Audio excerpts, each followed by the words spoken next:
You're listening to Arsenal for Democracy, episode 436, recorded on Monday, July 18th, 2022. We'll be releasing it around July 25th.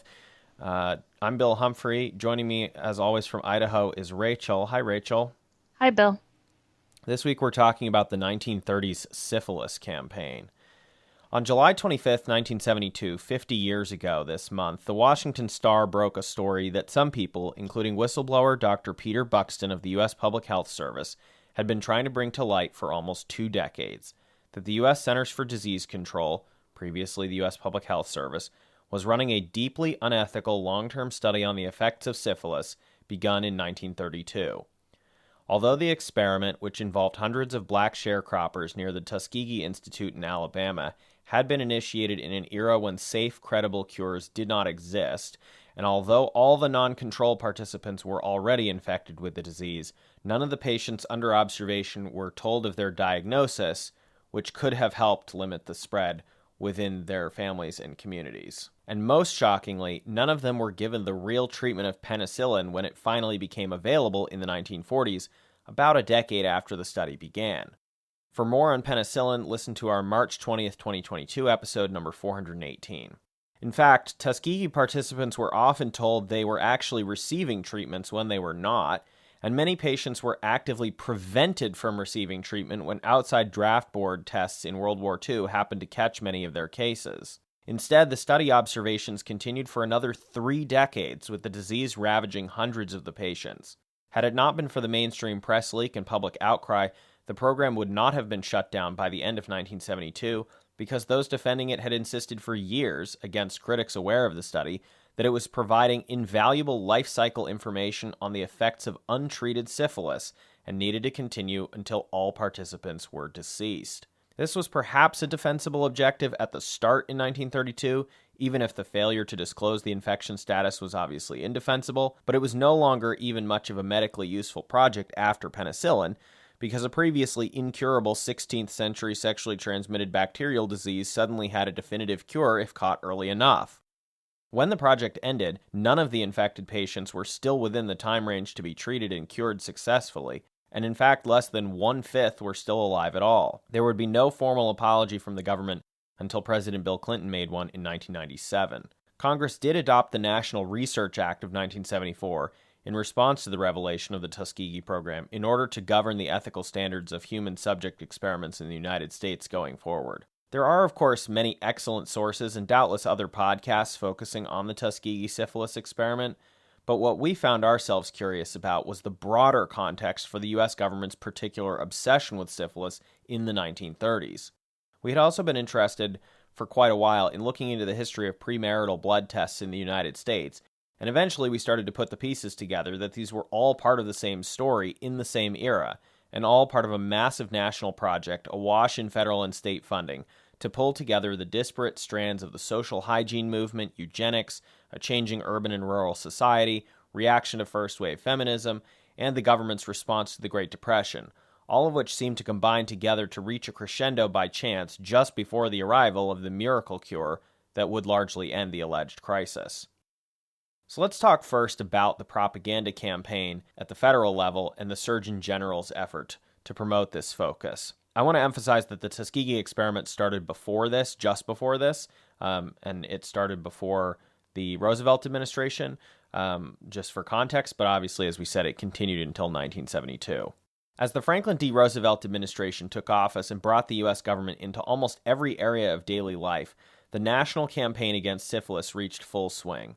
The Works Progress Administration, even before the era of World War II posters reminding soldiers of the dangers of STDs, were churning out artwork and propaganda posters across the country to urge people to get tested and control the spread of syphilis.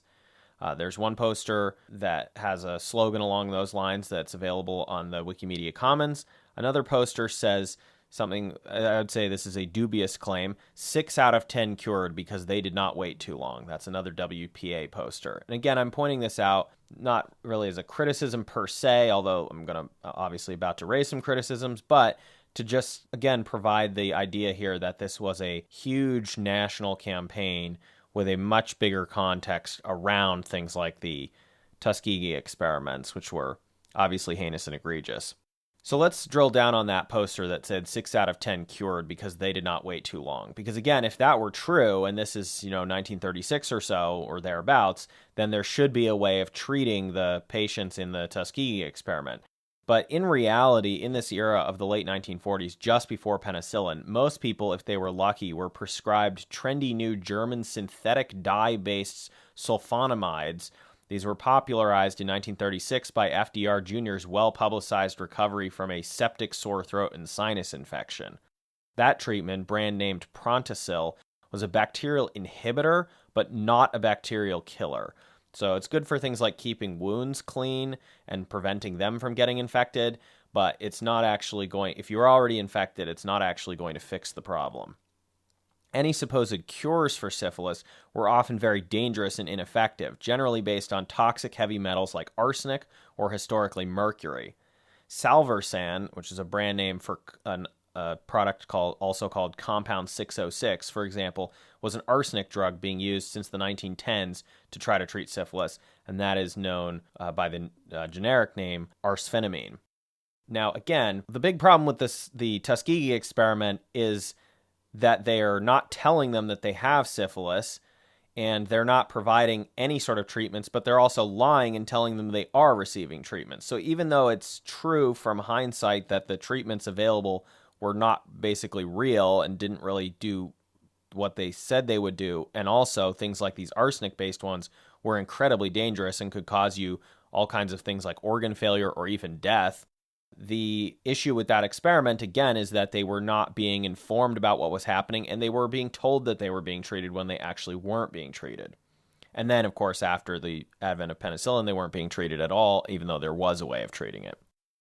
Most of this national campaign at the time was being spearheaded by U.S. Surgeon General, former celebrity doctor, and future national health insurance advocate Thomas Perrin, who was one of the New York New Dealers brought to Washington as FDR moved up, although he did not become Surgeon General specifically until 1936. Again, the Tuskegee experiment was already underway by the time Perrin took over the Public Health Service, although he ended up serving as Surgeon General all the way until 1948, during which time the service also conducted the shorter, but equally, if not more heinous, Guatemala syphilis experiments, where penicillin treatment was given, but only after deliberate and often brutal infection without consent. It's still debated how much he was aware of either program, given how these operations tended to be siloed, but there seems to be consensus that he may have approved the Guatemala experiments, which were not revealed until 2010, actually, and allegedly Perrin knew in detail that they were being considered. And in the notes that will be up at arsenalfordemocracy.com, I've provided extensive citations throughout this entire episode.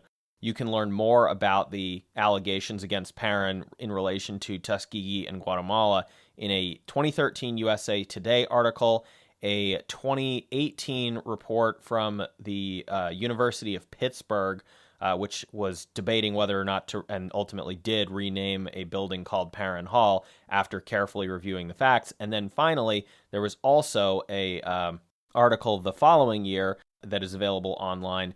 This was in the journal Ethics in Human Research, and the headline for that was U.S. Public Health Service STD Experiments in Guatemala 1946 to 1948 and Their Aftermath. This was published in March of 2019. Again, that's available online. It's not behind a paywall. You can read the whole thing. Very horrifying, the details of that. But they also go into the specific allegations against Perrin and whether or not he knew. Again, not totally conclusive, but certainly enough there that it's a pretty serious question.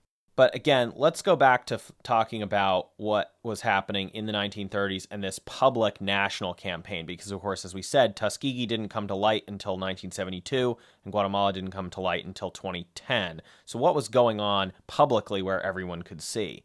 Well, Perrin, who made syphilis treatment a major national focus immediately in office when he became Surgeon General in 1936 and had some lower-ranking offices before then, he had actually already been banging on that drum since his time in New York.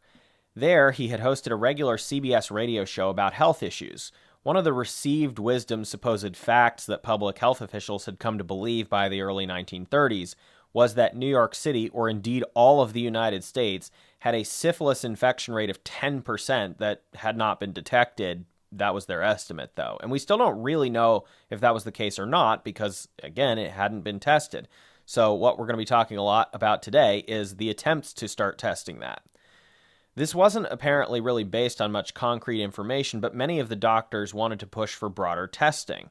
Dr. Thomas Perrin was one of them, and he tried to use his radio show to advance that objective. CBS's radio censors were so shocked by the topic that they refused to air the planned show, playing music instead during his regular time slot. The New York Post at the time editorialized, "Someone ought to take the radio executives by the hand and gently break the news to them that the dear, sweet, smirking Victorian days are dead. We have reached the stage where we can hear the truth without falling in a dead faint, and we are as anxious to fight one disease as another." Indeed, there was so much backlash to silencing Perrin on the issue that he was later able to take to the airwaves and begin his great campaign on syphilis, which he would eventually take to D.C. with the full support of the FDR administration and a surprisingly generous Congress that found the danger to combat readiness of such a potentially huge, undetected syphilis-carrying population worrying enough to begin advocating millions of dollars a year in anti-syphilis efforts like research and testing, even before the first shots were fired in the coming war. Rachel's going to talk a little bit more about that in a few moments, but for now we'll say that this ultimately became, before the war, the National Venereal Disease Control Act of 1938. Perrin often hit a familiar theme in his messages to the nation on the condition that he believed could be the next great plague to go. Quote, "We might virtually stamp out this disease were we not hampered by the widespread belief that nice people don't talk about syphilis, that nice people don't have syphilis, and that nice people shouldn't do anything about those who have syphilis." End quote. His efforts and the broader New Deal campaign against syphilis seemed to be popular with a large majority of the U.S. public. So, was this a good campaign or not, even if we are not looking at things like the Tuskegee experiment that's happening as kind of part of this broader picture? Well, that's where it starts getting a little bit dubious here. Rachel, I think you wanted to talk a little bit about some of the concerns around how this information was being presented, since you are, of course, also professionally involved in the public health and disease control field. So, public health officials, including Dr. Perrin, lied a lot about how the disease was spread in a desperate attempt to destigmatize getting a checkup or admitting a diagnosis because they figured that would be easier than people admitting they had sex when they weren't supposed to or with someone they weren't supposed to have sex with.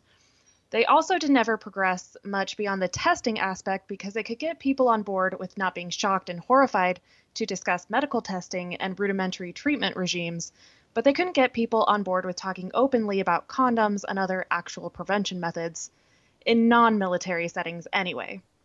Of course, it's probably hard to control the spread of the disease even after testing catches it, if you've also just told everyone that it can be spread by almost any casual means, including an unwashed glass or a shared tobacco pipe, rather than clearly stating that there was one thing they needed to be really careful about, which was unprotected sexual contact.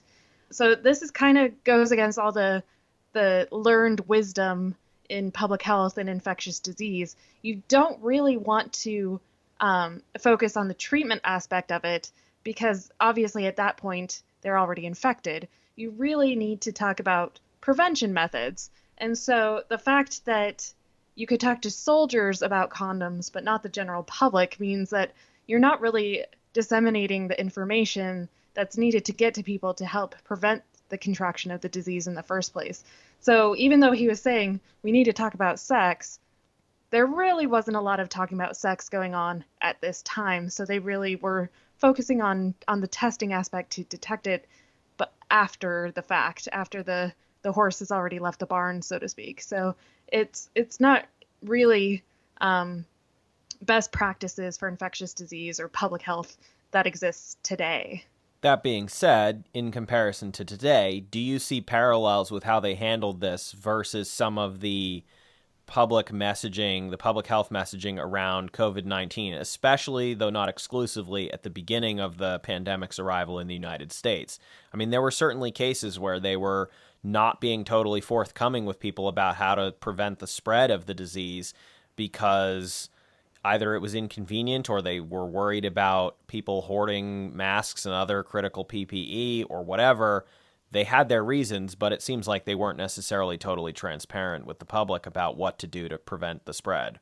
Yeah, absolutely. And actually, an even more direct comparison is monkeypox. I think there's been a lot of omission of information about how it spread. There's kind of a focus on one certain community of people when obviously anybody can contract monkeypox. And it's airborne, not an STD. I mean, exactly, yeah. yeah. So it's kind of even though we know these best practices, they don't always necessarily get followed in a way that they're supposed to, and we're kind of seeing that play out, unfortunately.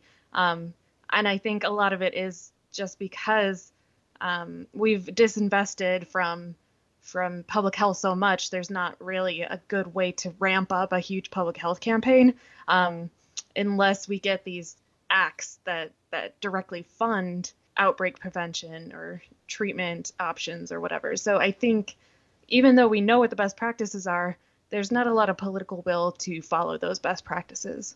So, as I said at the beginning, one thing we really wanted to talk about, and originally had been thinking of doing a whole episode just on this before we realized that it fit together with everything else here, is blood tests for marriage. So, what's the deal there? Well, before the federal campaign of the 1930s and 1940s, the U.S. states independently had actually already begun the push very lightly to address syphilis, starting back in the 1910s after the first new treatments, however flawed, arrived, and perhaps not coincidentally, again, just after World War I, when a lot of soldiers were coming home from abroad.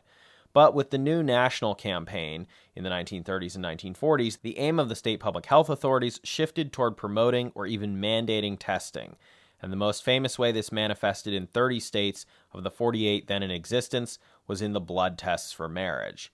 Now, to be clear, this testing was indeed about syphilis, and to some extent, in some places, other STDs like gonorrhea. It was not, as some people erroneously assume, anything to do with testing for genetic proximity or blood type. Blood type, not that useful information to have. There's certain uses, but in the context of a marriage, not super important information for the licensing process. And obviously, you're not doing genetic tests in the 1930s. That's, wrong era. But people think that, so figured it's important to mention. So again, back to this marriage, pre-marriage testing related to syphilis in the 1930s. All of this began to ramp up a third time in the 1930s as Perrin and others gradually got the public on board with making this a priority issue. That's when the actual blood test laws began to be passed. And as I said, and I'm about to explain, there is a difference between certain laws around marriage licenses and sexual health screening in the earlier era and then the 1930s. Now, Mental Floss had cited a statistic that said 30 states had enacted blood test legislation by 1944. Gallup polls throughout the 1930s and 1940s revealed that the majority of American citizens supported the government initiatives. But let's now get real serious with our sourcing here.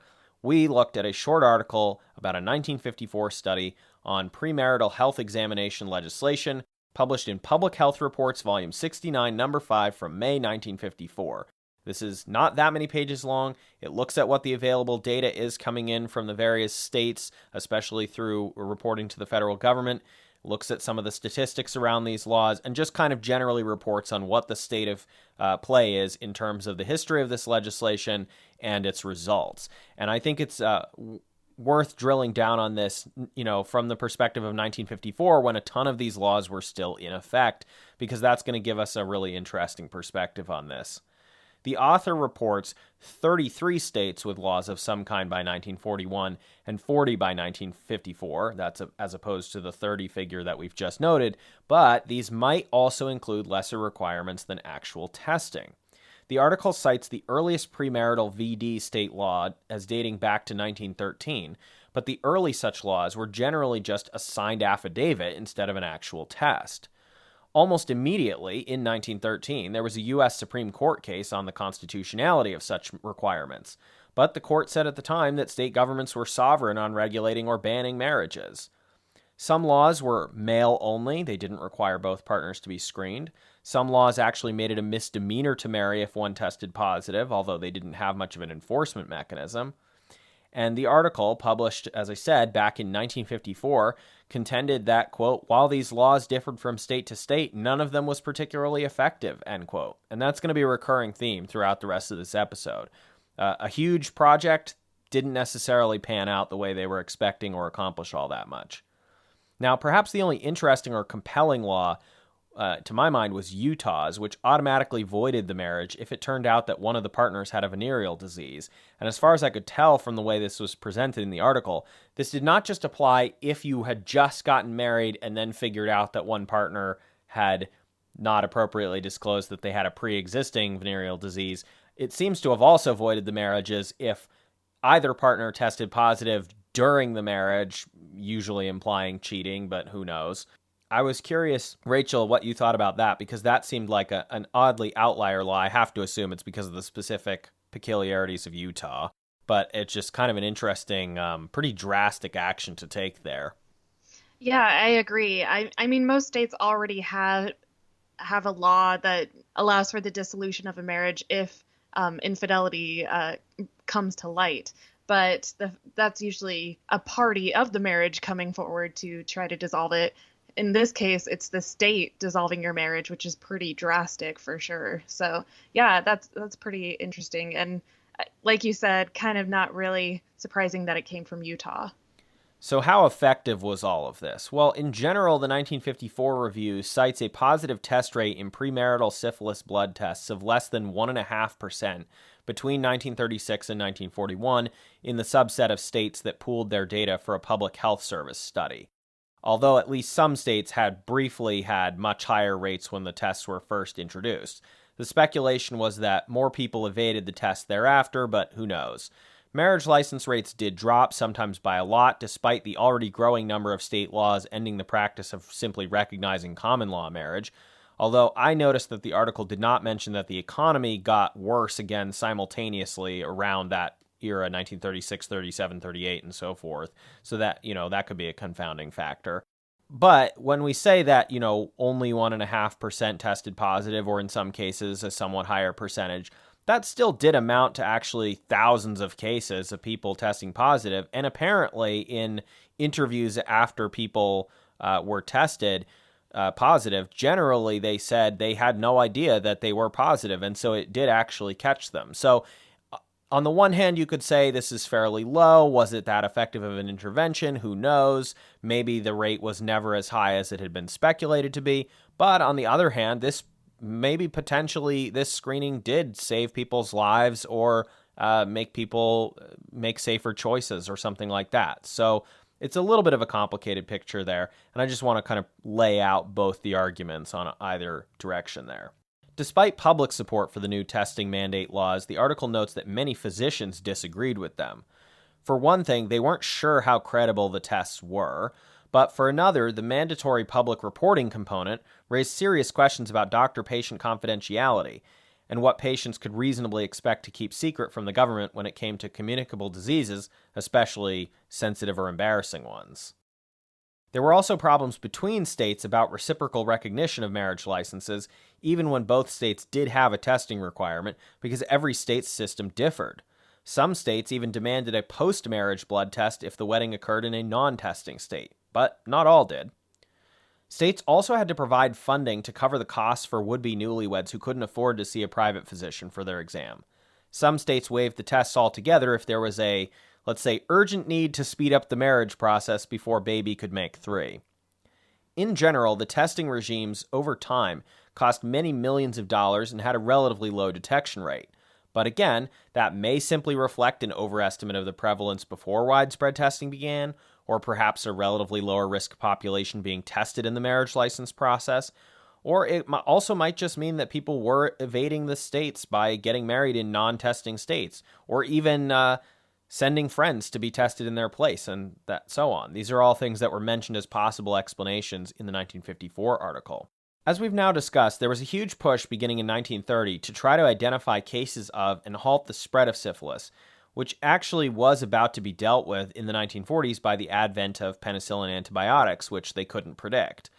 But oddly enough, especially since the state marriage blood testing laws didn't even catch many cases of syphilis at all, they just kind of kept the tests around anyway after penicillin in the 1950s, or in some cases much longer.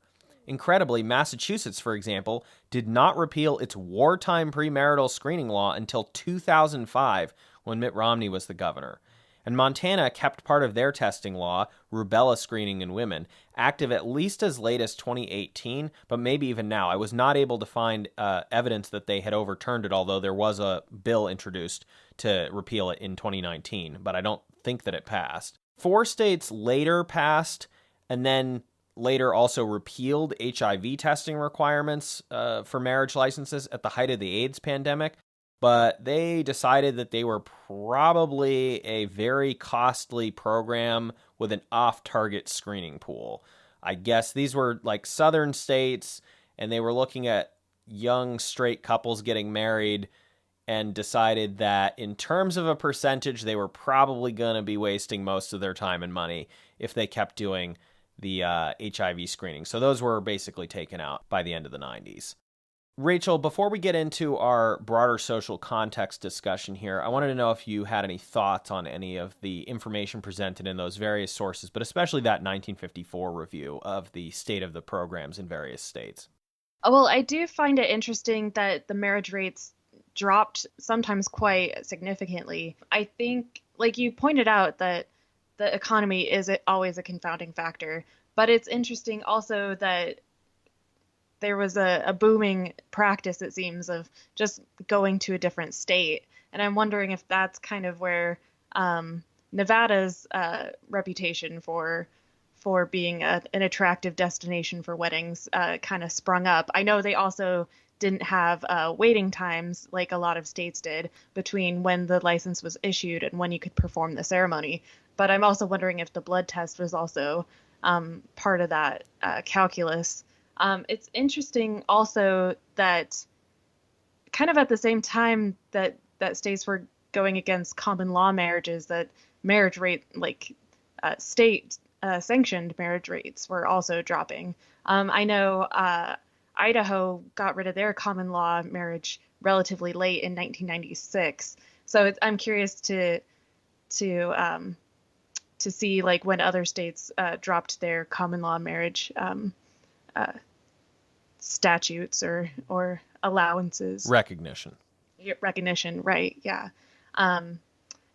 It's I think it's also important to kind of point out that there wasn't this like privacy and surrounding health information at this time. HIPAA is a relatively recent law, and so there were probably definitely very serious concerns about doctor-patient confidentiality and who could access this really sensitive information.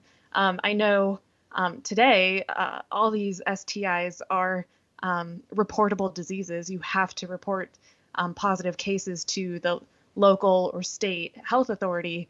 Isn't a lot of it anonymized, though, in some cases? Not necessarily like if you go to your regular provider, but you can go to like clinics and things, and is that tied to you specifically, or is it just reported in terms of numbers? No, it's reported in terms of numbers, but we're also getting epidemiological information. So oftentimes there's questionnaires involved with that. You have to do contact tracing, which is obviously a much more well-known practice than I'm sure it used to be.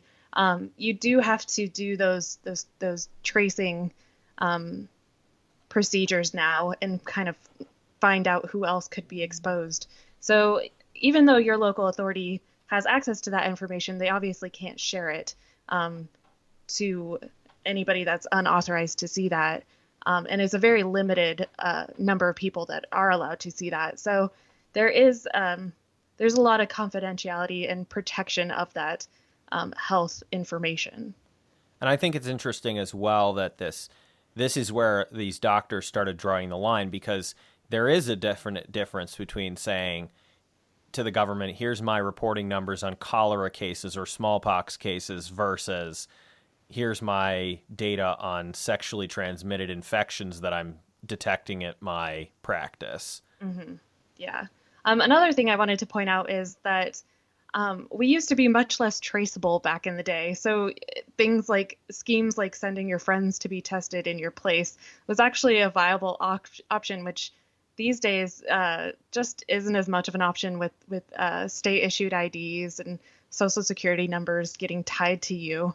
I think it's much less likely that you would be able to get away with something like that nowadays. So it's kind of interesting to read about the evasions that people could do back in the day. Yeah, their big solution was to have more signature matching, like make sure that your friend, if he's signing in for you, his signature is not going to probably match when you go to actually apply for the marriage license and have to sign another document.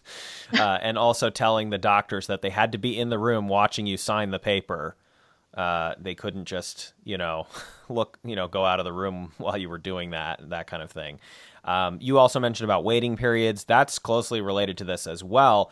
And some of it was, to try to improve compliance with this and so forth, and just promote, general health here associated with these objectives, because they realized that if people were trying to go get a test and then immediately get a license and then go to a scheduled wedding, there usually wasn't going to be enough turnaround time, especially if they thought they might test positive or maybe unexpectedly test positive. That could really throw off a lot of people's plans. So a lot of states imposed the waiting periods, not purely for paternalistic reasons, but to just try to improve the implementation of these type of things.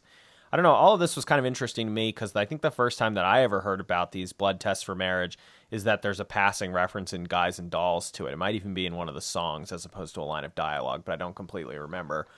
As it has been quite a long portion of my life since I was last in a production of Guys and Dolls, musical theater, camp, or whatever.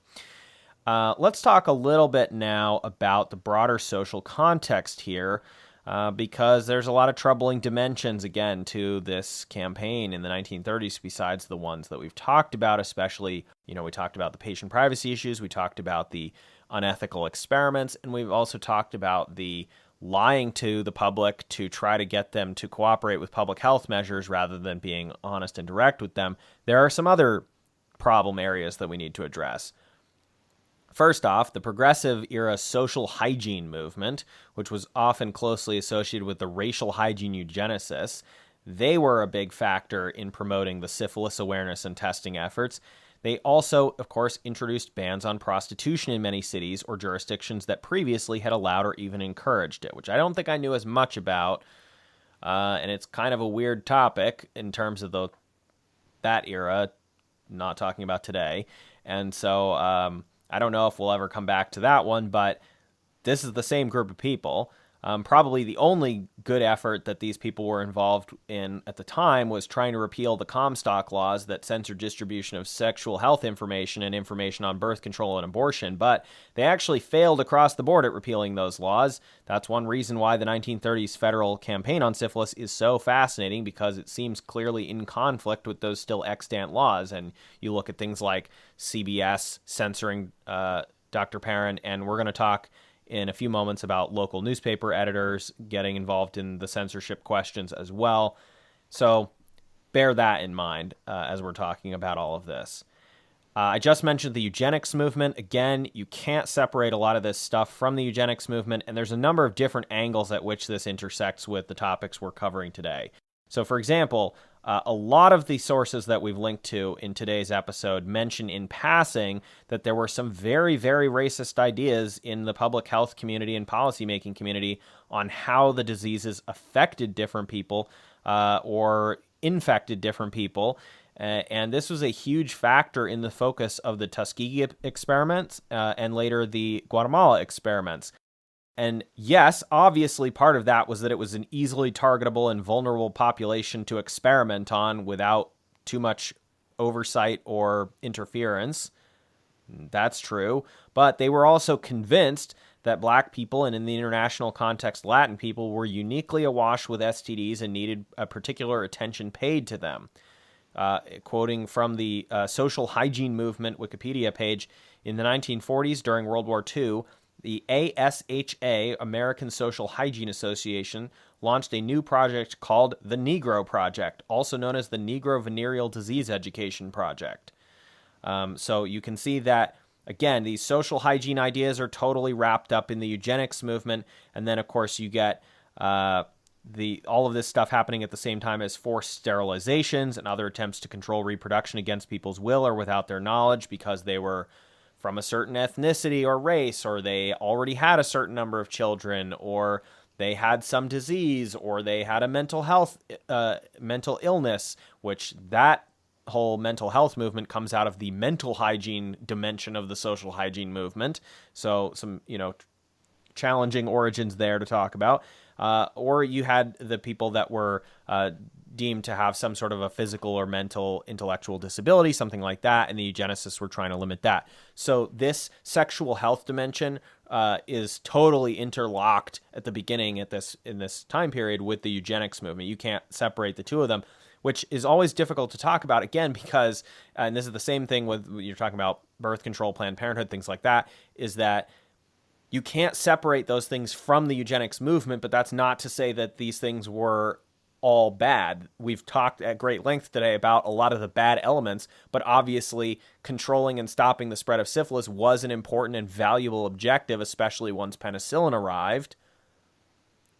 That's important to bear in mind, and we don't want to downplay that, but it was completely wrapped up in all this other horrible stuff, and that makes it very difficult to extricate and talk about, which is, I guess, true of most of U.S. history. Did you have any thoughts on those two movements and how they relate to the blood testing and the syphilis campaigns and so forth? Well, I think it's very interesting that they were kind of on the right side as far as trying to make sexual health information available, but obviously they were coming at it from a very scary viewpoint of the eugenicist viewpoints in this kind of racial hygiene movement. Obviously, at the same time, there were people from the left trying to get rid of these laws and trying to promote sexual health information being available freely and publicly available. So it's kind of interesting that they failed so miserably. And it did take kind of this federal campaign to actually bring the conversation out into the light. I did want to bring up, as part of this focus on Black people in particular, I found a really good blog about the history of sexuality, Notches, and they did a blog post in 2016 about this campaign. Quoting from the article, assumptions about the limited intelligence of Black patients shaped media coverage of programs serving Black communities, as well as educational materials created for Black audiences, which sometimes presented questionable information. So I think it's interesting that there was a focus on trying to bring this information to the public at large, but there were these terrible assumptions about how the Black community would receive this information. And so instead of trying to reach them where they were at with actual accurate information, they would present this questionable information. And there was this assumption that they were like a hypersexualized community. And so they obviously needed like this extra special moral instruction to keep them from contracting syphilis. So it's very paternalistic, it's very condescending, but also it doesn't seem like it would be very effective because they were getting inaccurate information. So it's kind of trying to go both ways, trying to protect them from themselves, but not in a way that would actually be effective. And I know you're about to quote more from this author in that same blog post.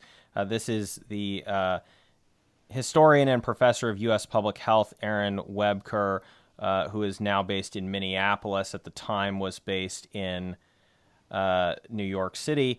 And this is her specific focus, is the venereal disease campaigns of the 1930s and 1940s. So she has a ton of not only imagery, some of these posters we're going to talk about and have talked about, but also just a lot of information about the way that this national campaign unfolded. And again, that's linked at our episode notes when this episode goes live.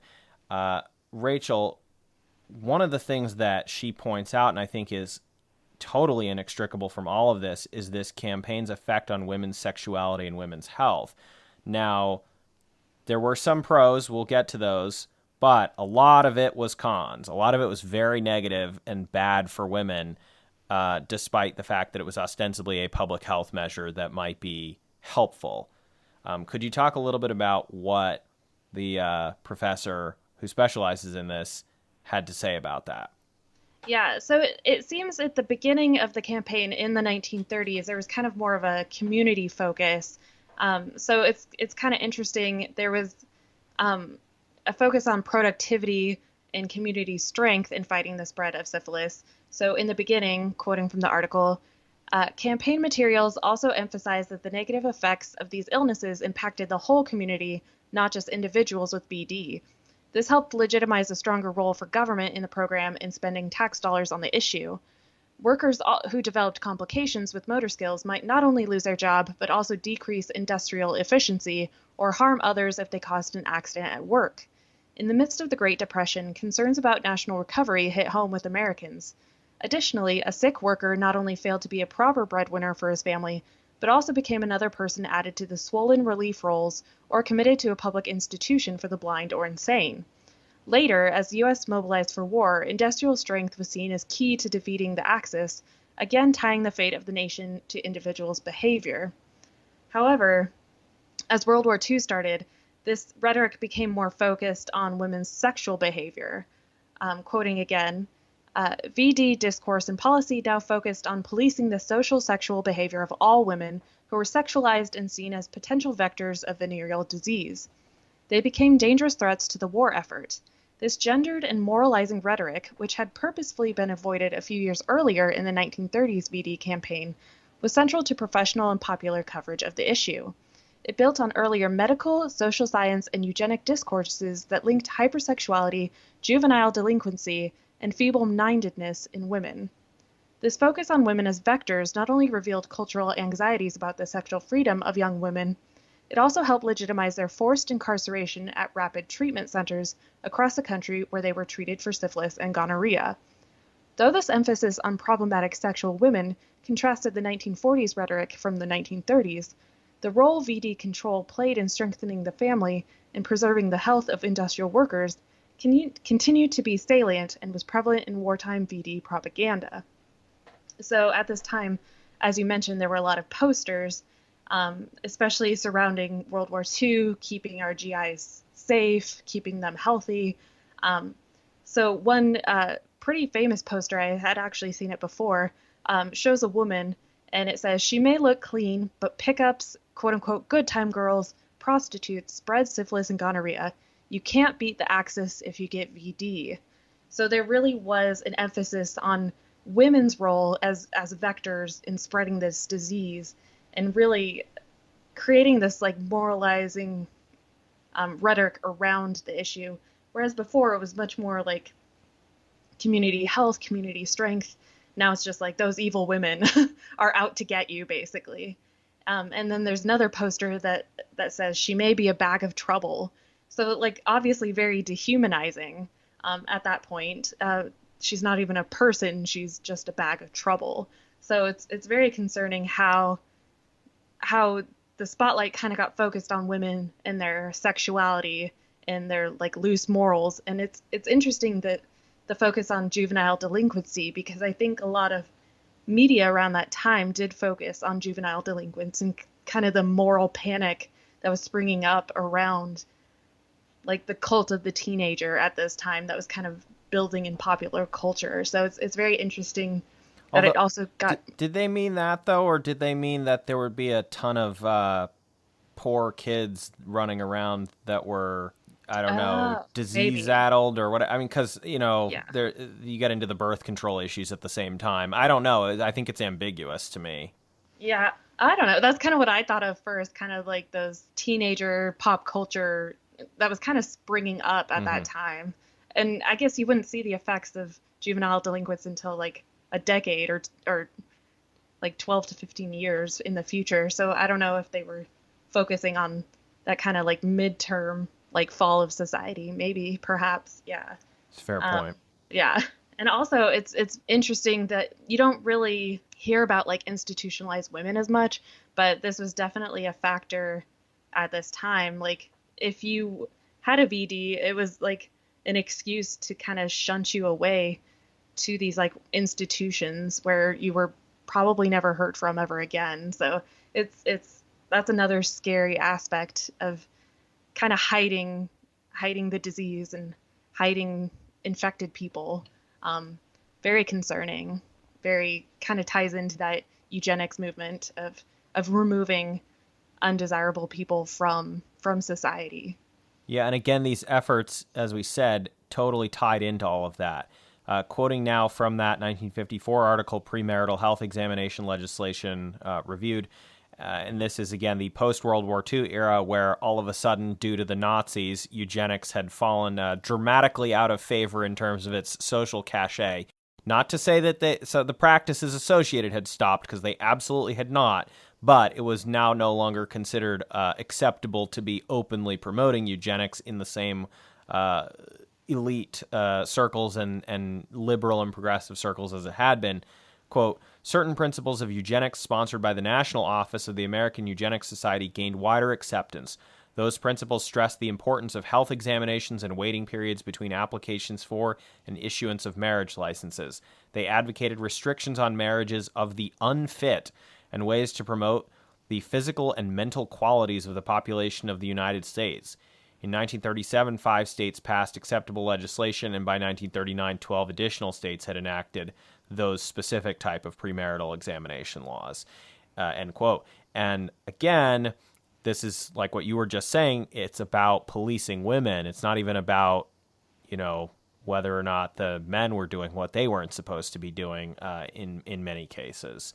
And that is tied in as well to the things like forced sterilization and so forth. There is one aspect, though, that I want to talk about also from this same article that I think is important when we're talking about how this campaign impacted women. And this is the, I guess, potential positive here, right? So who is pushing this? Obviously, we've said a lot of these are these, social hygiene movement type groups that are pushing this.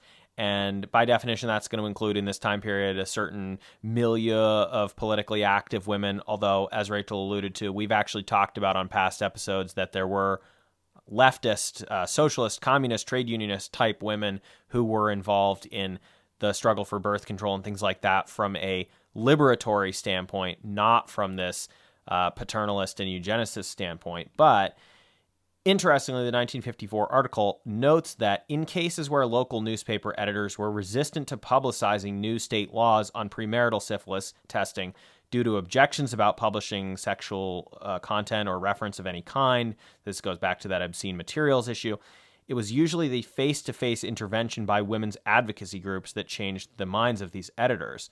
These same groups often scheduled in-person educational lobbying sessions with local marriage clerks, doctors, clergy members, and school officials.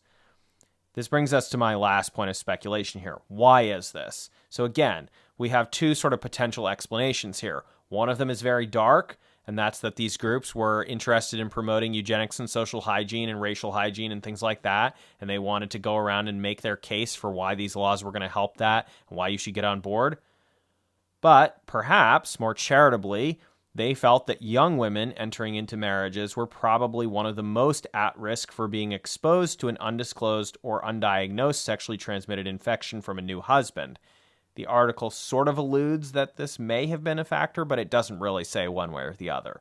Rachel, I don't know if you had any thoughts on that before we wrap up here. I'm wondering, it's probably a mixed bag. Like I'm guessing there were probably groups that favored one Yeah, I'm sure. one philosophy over the other, but I'm wondering if most people kind of fell in the middle of the spectrum of those two kind of extremes. And they probably picked and chose which arguments to use with which specific people if they thought it would have more of an influence. But I did find that interesting that there is, despite the damage that this campaign had on many women, there was at least one argument you could make where something was genuinely about feminist liberation and women's health, which is keeping these young women entering into marriages from getting infected by a man who had been sleeping around with prostitutes or whoever else before getting married. Well, yeah, especially since all these returning men coming back from the front lines of World War II, I'm sure there was a concern that they would